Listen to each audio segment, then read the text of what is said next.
What's up? All black, everything, everything, everything. Welcome to the channel. Yes, indeed.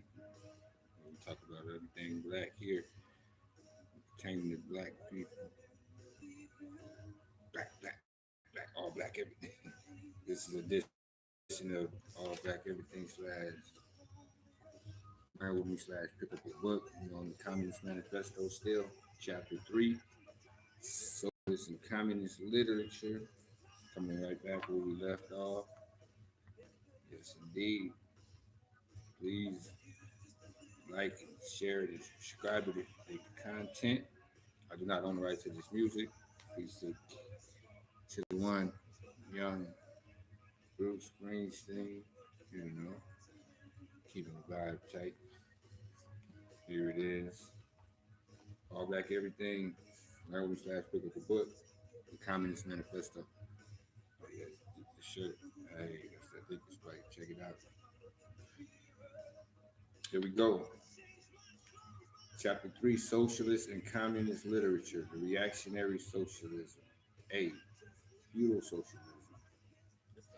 Owing to their historical position, it became the vocation of the aristocrats of France and England to write pamphlets against modern bourgeois society. In the French Revolution of July 1830 and in the English Reform agitation, these aristocracies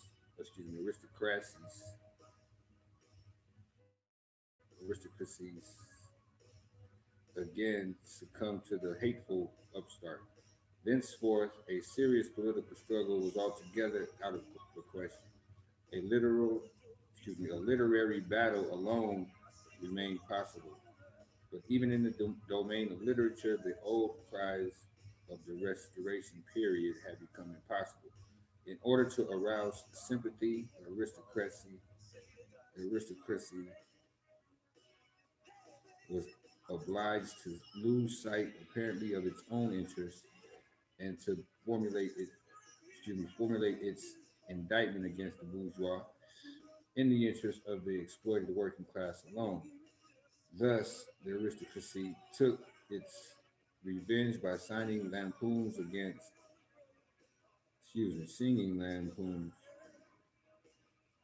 its new master and whispering in his ear sinister prophecies of coming catastrophes. In this way arose feudal socialism, half lamentation, half lampoon, half echo of the past, half menace of the future, at times by its bitter, witty, and incisive criticism, striking the bourgeois to the very heart's core, but always ludicrous in its effect through total incapacity to comprehend the march of modern history. The aristocracy, in order to rally the people to them, waved the proletarian alms bag in front for a banner. But the people, as often as it joined them, saw on their hindquarters the old feudal coats of arms, and deserted with loud and irreverent laughter. One section of the French legitimists and Young England exhibited a pest, this skeptical, this spectacle, in pointing out that their mode of exploitation was different from that of the bourgeois. The feudalists forget that they exploited under circumstances and conditions that were quite different and that are now antiquated. In showing that under their rule, the modern proletariat never existed. They forgot that the modern bourgeois is the necessary offspring of their own form of society. For the rest, so little do they conceal the reactionary character of their criticism that their chief accusation against the bourgeois amounts to this: that under the bourgeois regime, a class is being developed, which is destined to uproot, and branch the old order of society. What they unbraid the bourgeois with is not so much that it creates a proletariat as it creates a revolutionary proletariat. In political practice, therefore, they join in all coercive measures against the working class, and in ordinary life, despite their high-flown praises, they stoop to pick up the golden apples dropped from the tree of industry and to barter truth, love, and honor for traffic in wool, beetroot, beetroot, sugar, and potato spirits. Hmm. As the parsons have ever gone hand in hand with the landlord, so has clerical socialism with feudalism. Feudal socialism. Nothing is easier than to give astes, a- asceticism, Christian asceticism as socialist tinge. Has not Christianity declaimed against private property, against marriage, against the state? Has it not preached in the place of these charity and poverty, celibacy and modification of the flesh, monolithic life and mother church? Christian socialism is but the holy water with which the priest consecrates the heart burnings of the aristocrat. B. Petty bourgeois socialism. The feudal aristocracy was not the only class that was ruined by the bourgeois, not the only class whose conditions of existence pined and perished in the atmosphere of modern bourgeois society. The medieval burgesses and the small peasant proprietors were the precursors of the modern bourgeois. In those countries, which are but little developed industrially and commercially, these two classes still vegetate side by side with the rising bourgeois. In countries where modern civilization has become fully developed, a new class of petty bourgeois has been formed, fluctuating between proletariat and bourgeois, and ever renewing itself as a supplementary part of bourgeois society. The individual members of this class, however, are being constantly hurled down into the proletariat by the action of the competition, and as modern industry develops, they even see the moment approaching when they will completely disappear as an independent section of modern society to be replaced in manufactures, agriculture, and commerce by overlookers, bailiffs, and shopmen.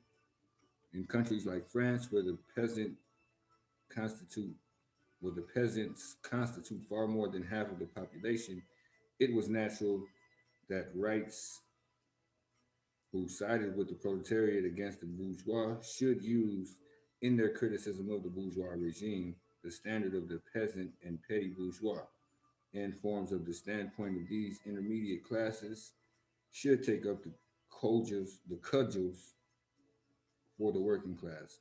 Thus arose petty bourgeois socialism. Sismondi was the head of this school, not only in France, but also in England. This school of socialism dissected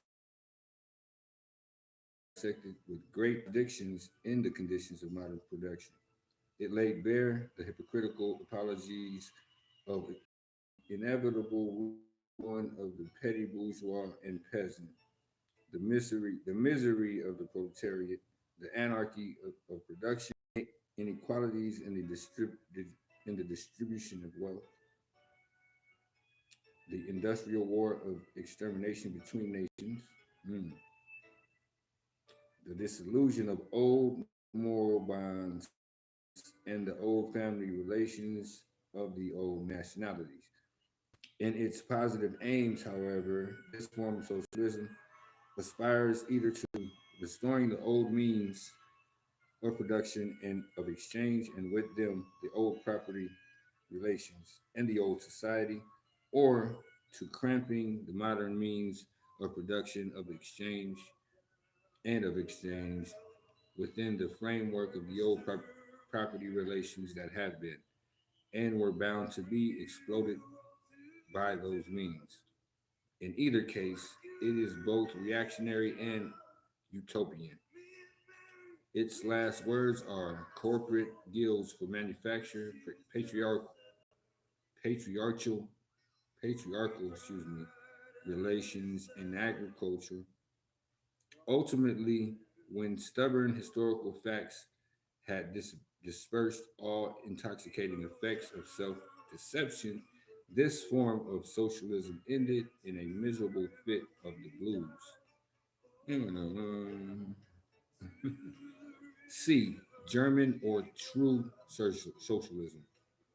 The socialist and the communist literature of France, a literature that originated under the pressure of a bourgeois in power and that was the expression of the struggle against this power, was introduced into Germany at a time when the bourgeois in the country had just begun its contest with the feudal absolutism.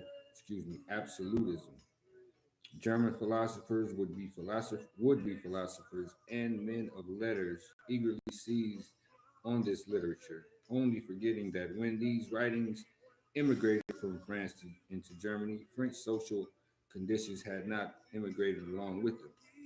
In contract, in contact with German social conditions, this French literature lost all its immediate practical significance and assumed a purely literary aspect.